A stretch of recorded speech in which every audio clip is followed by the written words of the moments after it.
This is Where We Live from Connecticut Public Radio. I'm Catherine Shen. Can you imagine Connecticut's marshes, shores, and wetlands without the graceful beauty of our long-legged wading birds, cautiously hunting the shallows for small fish and other aquatic life? That question was poetically posed by the Connecticut Audubon Society's Senior Director of Science and Conservation in the latest State of the Birds report.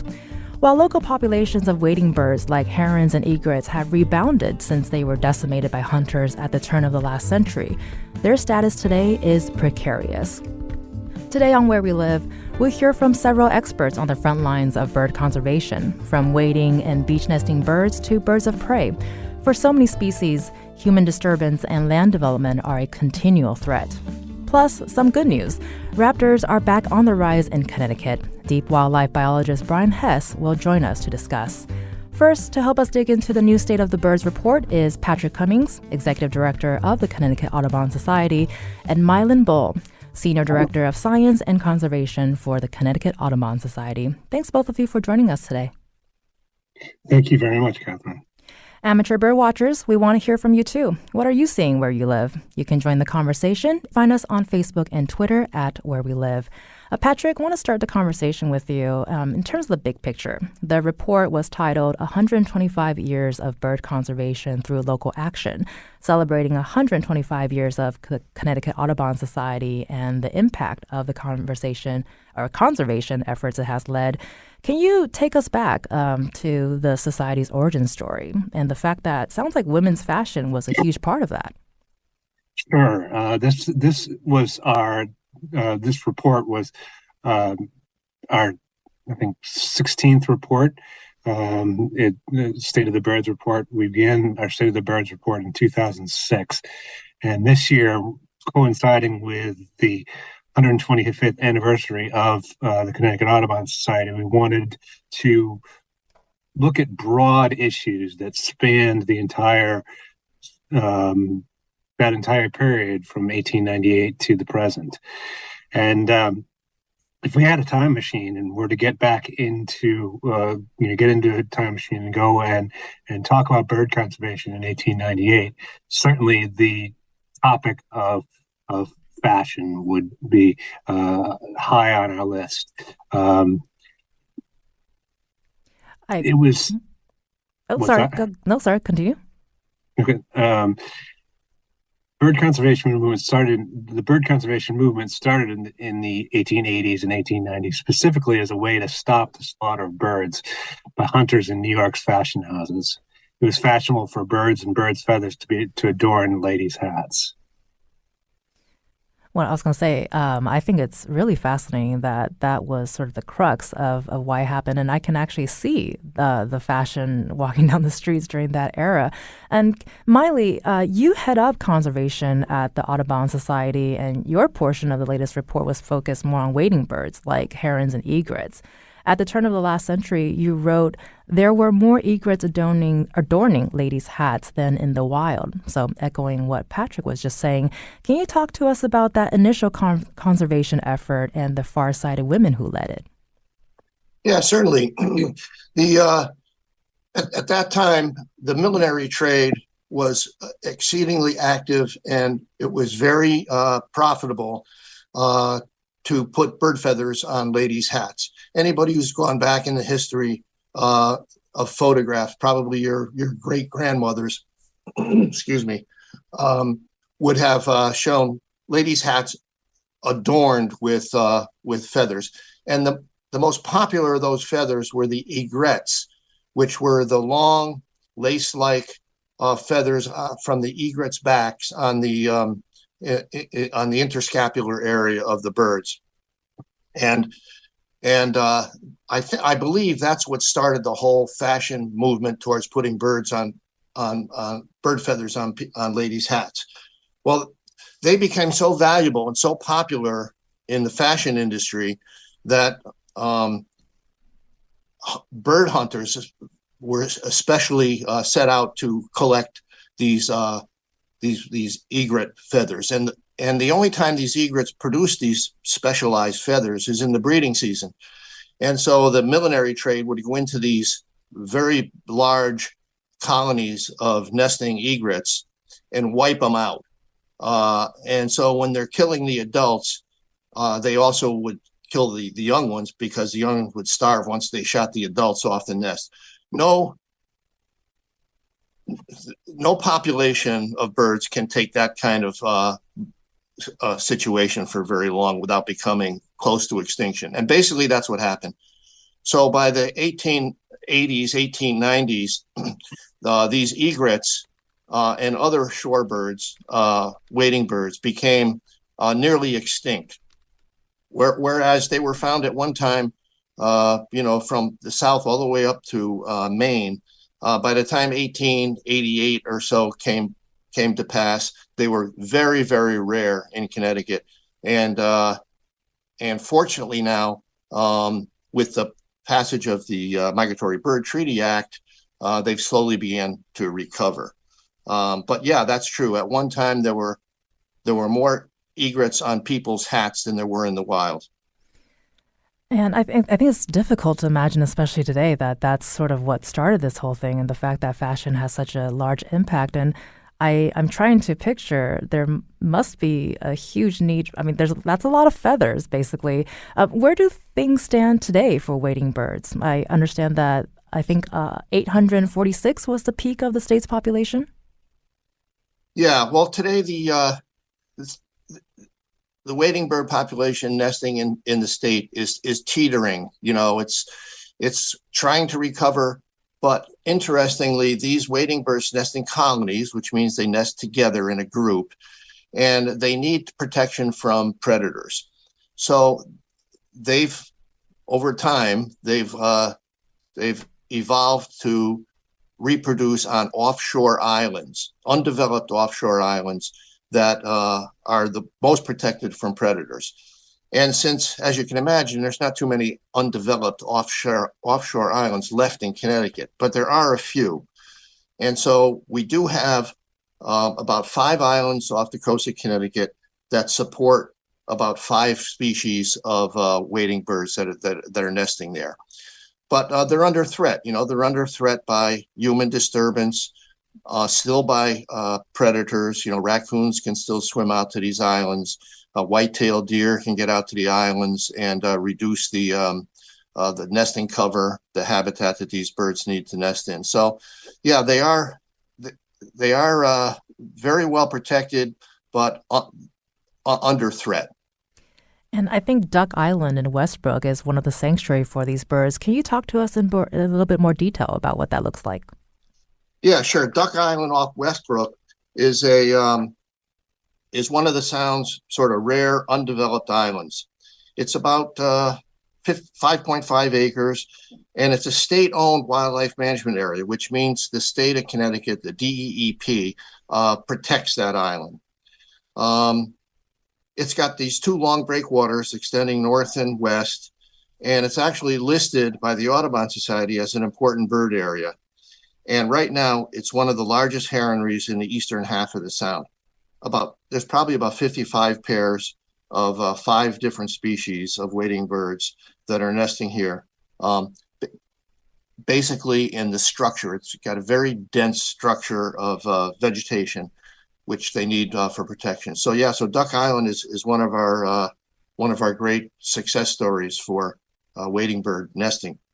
And you mentioned that raccoons and white-tailed deer are destroying a lot of the breeding habitats. And I think some of the habitat restoration is also ongoing at Charles Island in Milford, which has seen a decreasing numbers of egrets because of the reasons you've said just now. Can you tell us more about that effort in particular?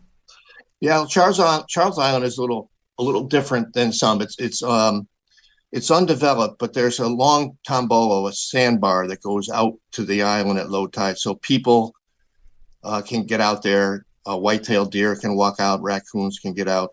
But some of the recent storms we've had out there have decimated the structure that these birds need to nest in, which is the trees and shrubs that these bird colonies need.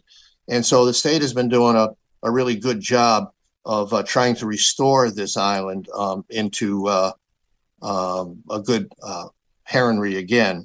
They're protecting it. They fenced it from deer. They're keeping people off of it, and they're replanting the structure that these birds need to nest in. So we'll see. Right now, there's a few birds nesting there, but we're pretty much optimistic that this can become a very active heronry again. Well, I'm glad for that optimism on this Monday morning, talking about a very interesting topic here. You mentioned that it is rare to find undeveloped islands for these birds to nest, and so can you give listeners a sense of how central an issue human disturbance and land development are when it comes to wading birds? Where do they usually nest? Yeah, well, it's probably the most important situation that these wading birds nest in is it's human disturbance. we have a ways to control the predators. We can move the raccoons and the deer off the islands, but there's a huge number of boating recreationalists that are up and down the coast, and of course they like to land on the beach, and have their picnics, to walk through the forests or the habitat if there's no one living there, and they bring their dogs, and all this has a big effect on the wading birds. They need to be away from people, away from predators, away from dogs, and they need heavy structure in order to nest in. So probably the human disturbance is one of the primary issues that we're facing, but that's something that we can, if collectively, that's something that we can all work on as well. We like to put up warning signs. This is a bird nesting area. Please keep out. If it's a state-owned property or private-owned property, we can fence it from people. So we can do this. This is not impossible. So I think that as I said, the overall situation is optimistic if we keep working on it. And Patrick, I want to bring you back to this real quick. What else would you add to the front of human disturbance? Well, these areas aren't exactly places that are pleasant to go to. They're interesting, but there are all sorts of poison ivy. There's all ticks galore out there, including the Lone Star tick. So really, from a human health and safety perspective, it's best to avoid these areas as well. And the ticks can carry diseases that can affect our dogs as well. So although it may be interesting and novel to go out and think, oh, I'm going to go visit the heron rookery, or I'm going to go look for Captain Kidd's treasure. Going out to these islands is not exactly pleasant or safe. Well, you had me at treasure real quick, but then ticks galore is also going to help me not want to go to those areas and leave those birds in peace. Can you also just do you have anything more specific as well in terms of what humans do to disturb those properties in terms of land development, or like what Miley was saying earlier? People like to go picnic or land their boats there. Anything else that you can think of? Yeah, I think it's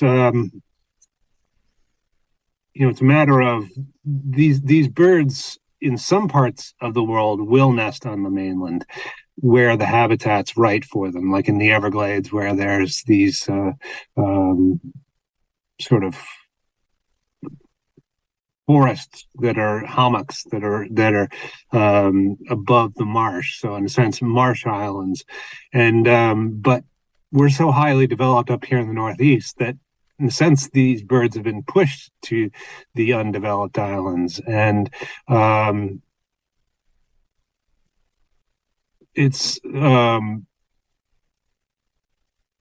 with, what few islands are remaining, even if there aren't island birds nesting there currently at this time, they offer the potential of future nesting colonies. These colonies tend to be ephemeral in general, just by their nature, because they're so susceptible to predation and disturbance. So in a natural or a perfect situation, there would be say 10 islands, and 5 of them which would be inhabited at any given time, and as deer or raccoons or humans would disturb an island, they'd move to a new island. Unfortunately, we have only a finite number of islands here in Long Island Sound, and even lower number of which have the proper vegetative structure. So we have to, in a sense, protect them a little bit more than we would under a perfect situation if the human disturbance was not an issue, if the deer browsing hadn't already altered the vegetative structure on these islands, if all of the mainland nesting sites hadn't already been encroached upon by development. Well, speaking of a perfect moment, Sharon on Facebook just shared with us that she was a crossing guard in Rocking Hill. And one morning, about 2 weeks ago, she was crossing kids at Griswold Middle School and saw the most majestic bald eagle soaring right over us. Thank you so much, Sharon, for sharing that. And I want to turn it back to Miley. You're also the Dean of Connecticut Conservationists. What are your concerns in terms of the big picture? I'm also the what? The Dean of the Connecticut Conservationists? Oh, wow. I've just been elevated beyond my status. The Dean of Conservation. Wow. Patrick, I hope that results in a pay raise somewhere down the line, but never mind. We'll talk about that later. But what was I got so interested in being the Dean, I forgot what your question was. Well, apologies if that was an inadvertent promotion, but really just want to get your perspective on what are some of your concerns in terms of the big picture. Well, the big picture, the populations of birds and other animals, but specifically birds, they ebb and flow. It's, both in species and diversity. But gradually the ups and downs are heading downward. And that's obviously because of the human population is increasing. People need places to live, need places to work, and need places to shop. And so development is increasingly fragmenting habitat for all bird species, not just in Connecticut in the US, but around the world. And so what's happening is there's fewer and fewer places, large wild landscapes for bird populations to thrive. And this results in these small fragmented areas. I mean, a lot of people have been watching the Yellowstone series, but if you take Yellowstone National Park, for instance, in reality, that's just a tiny little dot in the on the earth for habitat. And as these habitats shrink and become tinier, smaller and smaller islands, naturally you're going to get diversity and abundance of birds and other species to decline. And so that's the biggest threat that we're facing is, we can protect national parks, state parks, wildlife areas, Audubon sanctuaries, but in the large landscape scale of things, it doesn't really have a big impact on the overall diversity and abundance of birds. Well, thanks so much for that, Miley. Did that make any sense? Yes, it did. It did, absolutely. Okay. And we appreciate that perspective. And from Connecticut Public Radio, this is Where We Live. I'm Catherine Shen. We just heard about the conservation efforts to offset the fading of wading birds in Connecticut. Coming up next, we'll get a little closer to the shore and hear about beach nesting birds from Audubon, Connecticut. What have you observed where you live? You can join the conversation. Find us on Facebook and Twitter at Where We Live.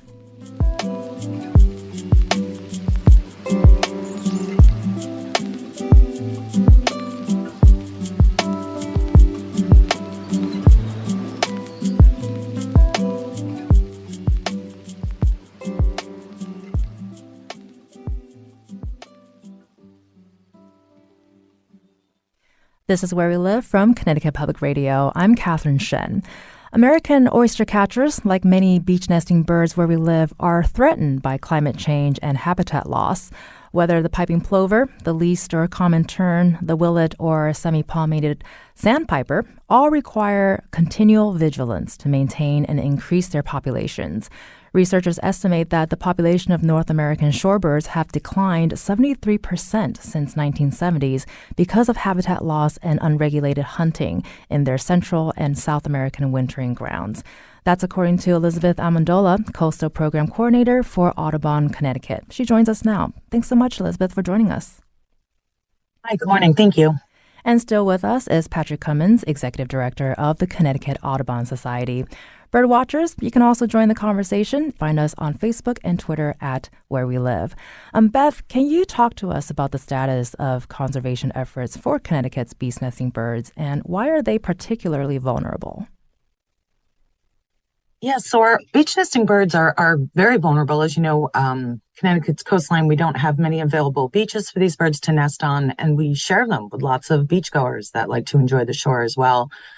These birds lay their eggs directly in the sand, and their tan and gray eggs with, black and brown speckles will blend right in, and they're very difficult to see and very easy to be stepped on.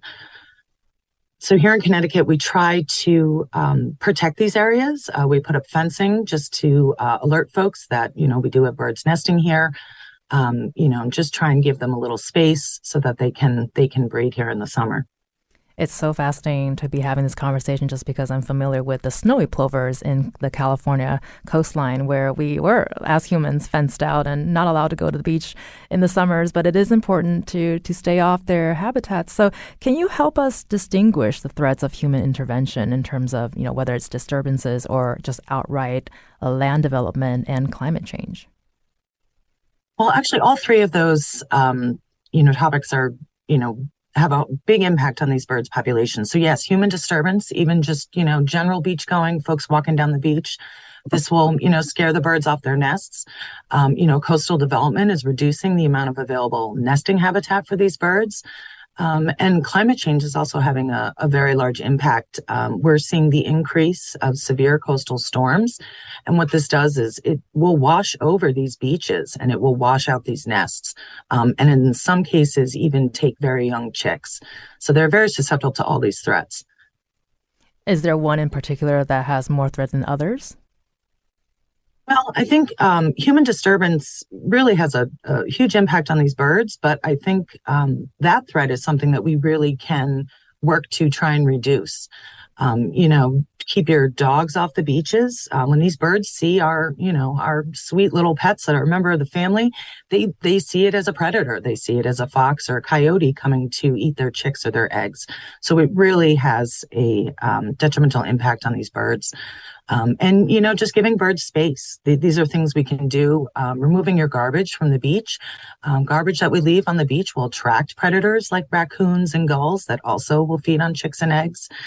So there are simple steps that we can do to give these birds space to ensure that they can nest successfully. And what are the other shorebirds we are referring to when we say beach nesting birds? We're talking, piping plovers, American oystercatchers, and terns, as well as invasive species. Well, here in Connecticut, we do all those species you just mentioned. So our oystercatchers, our piping plovers, we have least terns and common terns. The common terns tend to nest on our offshore islands with many of our oystercatchers. And on our mainland beaches, we see our piping plovers, our least terns, and our American oystercatchers. These areas, those are nesting species, but these areas are also very important for our migratory shorebird species. They come here in the spring and fall during their migration, and they really share these areas with our beach nesting birds to rest and feed. It's a little stopover for them on their long journeys. I was actually going to ask if you can explain how important are the migratory patterns and the work that you do to identify these sort of key staging areas and the stopovers that you just mentioned. So yeah, these, as I said, these areas are very important. We'll have flocks of, at times thousands of birds in, a few select areas in Connecticut where these birds can rest and feed. Here in Connecticut, we've actually started putting colored bands on American oystercatchers. These bands are easy to see. You can see them with binoculars or a camera, and you can read the code. what these bands are doing is they're helping us to understand these birds' movements. So during the season, we can see which birds come back, where they're nesting. And then at the end of the season, they move to these areas we call staging areas, where the birds will group up together in a large group. They'll hang out and feed for a couple months, building energy reserves before they migrate south. And when these birds end up in their wintering grounds, people are also seeing their colored bands on their legs. And by reporting those, we're getting a better understanding of where these birds are going and the other areas that need to be protected. It's not just their nesting areas and their stopovers. We also need to look along, through the Americas and Central America, the areas these birds are using in the winter as well.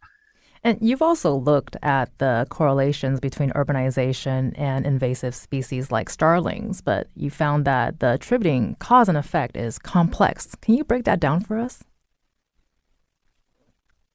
So the case of, invasive species, you see, they're outcompeting our native species. And, some birds do better adapting to an urban environment. They can adapt, which I'd say also in Connecticut, our birds have done very well adapting, being in close proximity with humans. And you see this, species that are more successful at dealing in urban environments will outcompete our native species. But it fluctuates greatly. And we had one of our articles was based on the invasive European starling. It was by Dr. Julia Ziccolo from Hunter College. And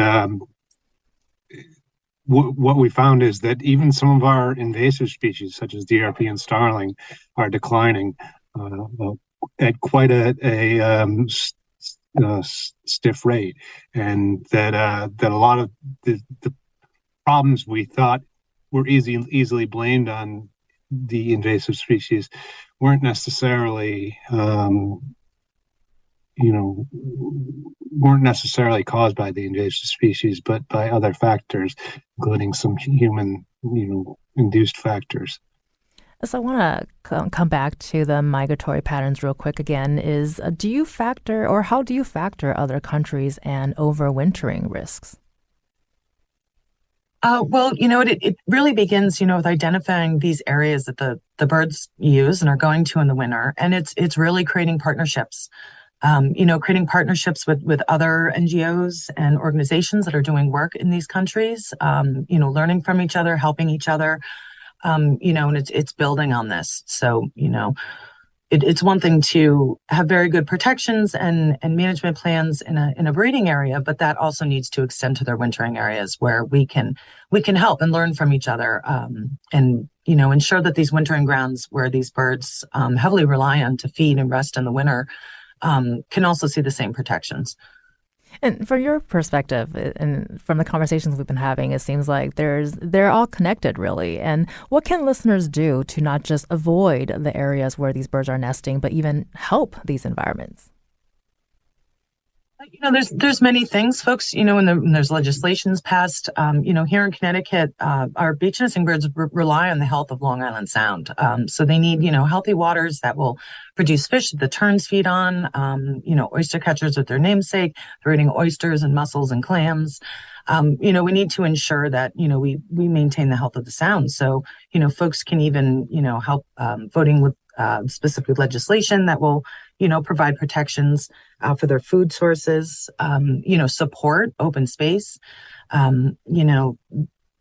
with, also share the shore with these birds, give them some space during the breeding season, and that will ensure some protections for them here. And then it's working with our partners, education, in some of the wintering grounds, there are groups that are working on to strengthen hunting regulations of these birds, and that will also help protect them, and also coastal development in these other developing countries, making sure it's done in a sustainable fashion where we can also protect the habitat these birds need to feed and rest. I was going to say, you mentioned legislation, and there's been a handful of acts, I think, that was passed over the years. Are there any policy priorities from where you're standing that you think should move forward?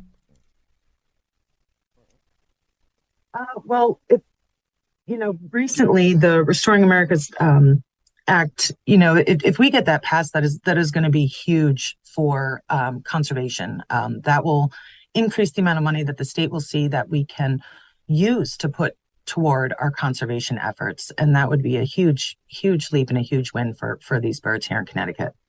And Patrick, I just want to bring this back to you too. What can listeners do to help protect environments besides just avoiding the nesting areas?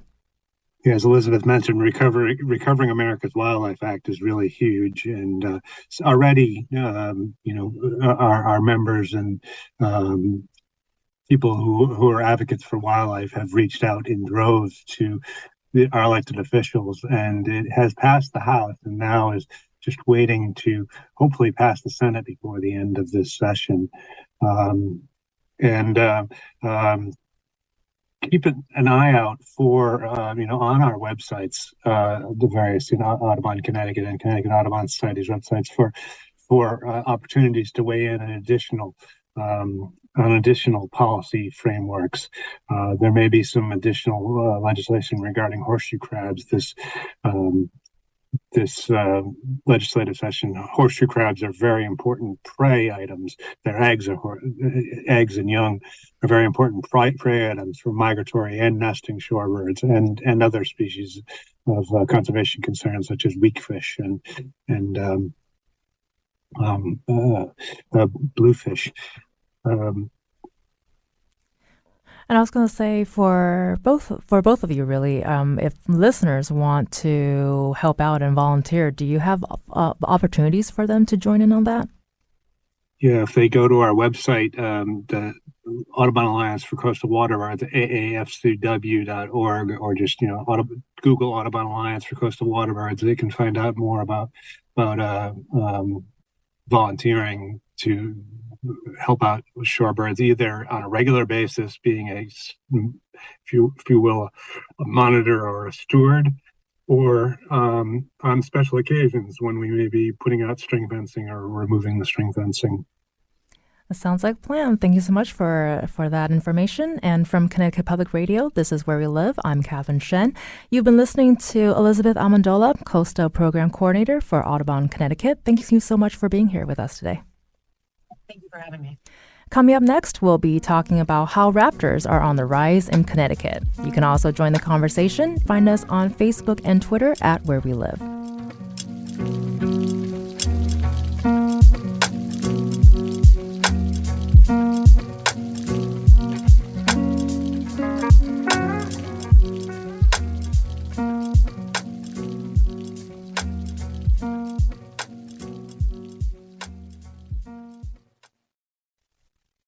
This is Where We Live from Connecticut Public Radio. I'm Catherine Shen.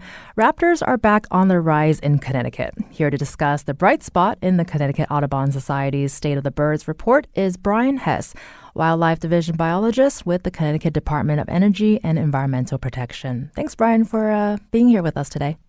You're welcome. Thanks for the opportunity. And still with us is Patrick Cummins, Executive Director of the Connecticut Audubon Society. You can also join the conversation. Find us on Facebook and Twitter at Where We Live. So, Brian, we've been talking about habitat loss and bird habitats and how humans should not be going to these places, but there is a major bright spot in this year's State of the Birds report from the Audubon Society. What species are we referring to here when we're describing raptors and this success story? Absolutely. So I wrote an article for the Birds report about peregrine falcons, ospreys, and bald eagles, and the threats, the decline that they went through during the middle of the 20th century, largely in part due to the overuse of DDT and some secondary impacts from that. And then also just the recovery, the dramatic recovery that those species have made. After DDT, there were no bald eagle nests in Connecticut until the year 1992. That was the first year. And then this year, we've got somewhere in the neighborhood of 80 nesting territories across the state. Speaking of dramatic, that sounds quite dramatic. And can you explain just a little bit more about why the pesticide regulation is a very crucial part of the rapid recovery story? Sure. I think that this is an important story to include in a report like this because it really demonstrates, similar to how the connecting it to what you were talking about at the beginning of the hour, where you were talking about how the uh, the Connecticut Audubon Society was formed to address the conservation challenge of overharvest for the millinery trade. It demonstrates the ability of people, of policy and conservation action to align to address a concrete threat and allow a species to recover. So, in the DDT was a widely used insecticide, and it basically became a part of the ecosystem all across the state. Connecticut Agricultural Experiment Station had done some experiments in the 60s and 70s and found it in places where that had been sprayed, and it had worked its way into the food web of places that had not been sprayed. The animals that we're talking about, ospreys, peregrine falcons, and bald eagles, those are at the top of the food chain. So they're predators that are eating predators that are eating predators that are eating, insects and birds and things like that. So that toxin accumulates, and the effects of it is biomagnified as it goes up those different food chain levels. And it really inhibited their ability to successfully reproduce, to the point where in the mid 60s there were under 500 nests of bald eagles in the lower 48 states, and when they were delisted 15 years ago, there was over 10,000. So you're really seeing a dramatic depression as a result of that chemical interaction. And then you're seeing, as a result of conservation action and policy, the ability for some species that are well adapted to really recover in a dramatic way. And you wrote in an article, recent history has taught us that these raptors are key indicators of waterway health, pollution, and deeper environmental issues. Can you explain how raptors are only just one part of the biodiversity crisis? Absolutely. Yeah, I think that one of the things that we try to do, one of the reasons that we keep our fingers on the pulse of these species, why we keep paying attention to them, is that they are indicators. They're indicators of healthy water, of clean environments. And I think that at the end of the day, that's kind of a lot of what we're interested in. Is I'm certainly interested in healthy bald eagle populations or osprey populations, but beyond that, I'm really interested in having healthy, diverse forests, resilient, resilient habitats that are able to withstand some of the challenges that climate change will throw at it, and clean waters. And I think that when you have species that are capable, that are susceptible to some of these toxins, some of these contaminants, it's important to keep an eye on them. And you told The Current that birds can be a bellwether on how we're doing as a whole. Can you elaborate that a little bit? I know we kind of talked about they're all very much connected in terms of biodiversity, but as a whole, can you break that down for us? Sure. Birds are kind of a great bellwether for several reasons. I mean, if you look at all of the bird species, they have evolved to inhabit every little niche and ecological crevice that are out there. So they're really spread widely across the landscape. And then secondly, you have them moving around. So they're they're basically collecting food. They're using a habitat at a scale that is really meaningful to us when we're trying to manage property or to maintain healthy wildlife populations. So it's an important thing to be able to keep your fingers on that pulse right there. Birds are when birds are doing well, I think that's an indication that the species below them on the food web are doing well as well. And when they're in trouble, I think that's definitely a cause to pay attention to really sit back, analyze what the threats are, and how we can take collective action to to make things better for birds, because ultimately, when we make things better for birds, we make a more healthy environment for ourselves. Just based on this conversation, I'm thinking I need to get some sort of bird barometer to hang in my yard. You've also mentioned that the birds are fine. It's about giving them the space they need. Are you talking about ultimately needing to minimize human disturbance and land development? Like, what are you saying here? Yes, no. So for I'm speaking about the species like bald eagles, ospreys, and peregrine falcons. They're a very adaptable bird species. They're able to um, once that sort of limiting factor that was inhibiting their reproduction was solved, there's they've shown us that they're able to tolerate some level of disturbance. And in fact, things like peregrine falcons and ospreys have really taken to some of the structures that we've built as nesting habitat. So we've created this network of cell phone towers across the network, across the state for the purposes of us staying connected. But in what we've actually done is we've created hundreds and thousands of potential nesting spots for ospreys. We have these large bridges that pass over the mouths of the rivers along the Connecticut coast, and we didn't intend them to do this, but they have proven to be really excellent nesting habitat for peregrine falcons. We have some areas where we have open space, but with big trees near rivers and lakes. And while we like that, bald eagles also have moved into those spaces. So those species have proved to be adaptable. Now, I want to specify that there are some species out there that are specialists. They require special food or special habitat, or something like the shorebirds that we were talking about earlier, where they have a really thin area, a real small area of that state that is acceptable nesting habitat for them.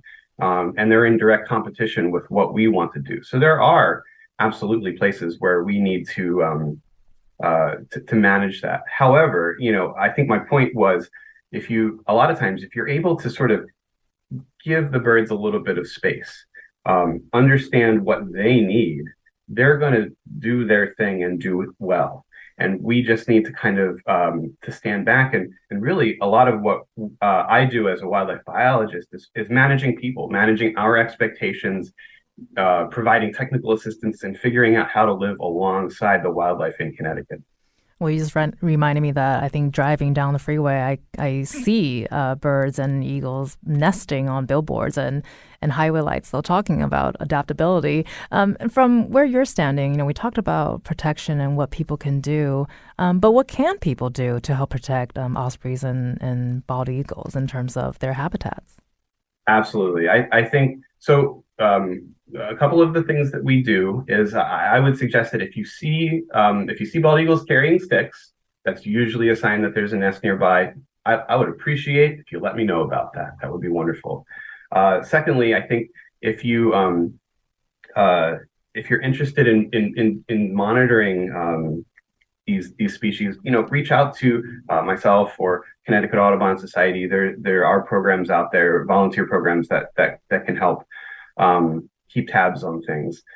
Third, I think this is kind of the key one, is to give animals their space.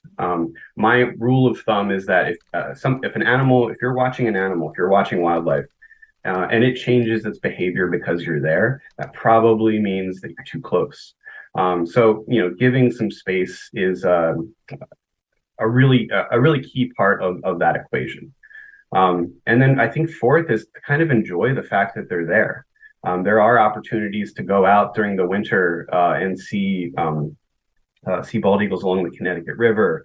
There's the Chippewa. We work with folks at the Chippewa Dam. They have a eagle viewing spot there where you can go and see eagles that are fishing the water coming out from below the hydroelectric plant right there. So there are opportunities. Get out there and get engaged and see and actually see these animals. And I think, like, beyond that, understanding that it's really important to understand that these are species that were on the brink in the lower 48 in the continental U.S. And collectively, we decided that as a society, we wanted to make a change. We made policy changes about what chemicals we could use. We made investments in, protecting and reintroducing birds to areas from where they had been extirpated. So I think we're, understanding that change is possible, recovery is possible, and but it does take a lot of effort and a lot of resources.